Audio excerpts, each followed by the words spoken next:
My first job when I was 16 years old was working in the meat market of a grocery store in my hometown. At 16 years old, I knew nothing about meat. I basically had just eaten whatever my parents put in front of me.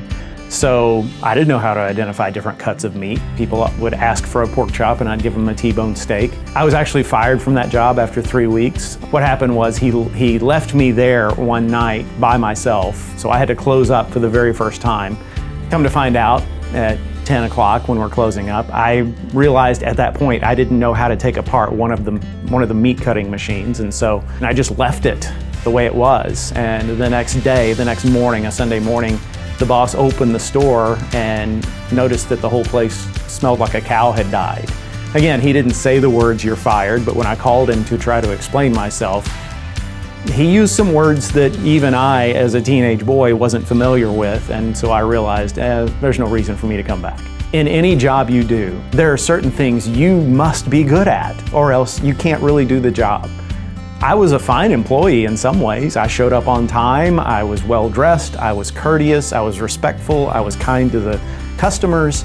I just wasn't a good butcher, and that's kind of important in a meat market. We as Christians have one command from Jesus that overrides all the others, actually two. He said, love the Lord your God with all your heart, soul, mind, and strength, and love your neighbor as yourself. And we go around measuring ourselves in all kinds of ways. We say, well, I come to church pretty faithfully, I give a tithe, I pray, I avoid some of these awful vices, I've never killed anyone, I don't cheat on my spouse. That's all great. But we're called to love the Lord and love our neighbor. And in my experience as a pastor, we're not so good at that loving your neighbor part. And you really can't divide the two. You can't say, well, I'm religious, so I love the Lord, but I'm not so good at loving others. You have to do both. Honestly, if you ask the average non-Christian in our community, what do you think of when you hear the word Christian? Sad to say, most of them won't say, oh, Christians are the people that love others. They're better than any other group I know at loving people not like them. And that's a shame. This week, we start a new series called Loving Your Neighbor IRL, in real life.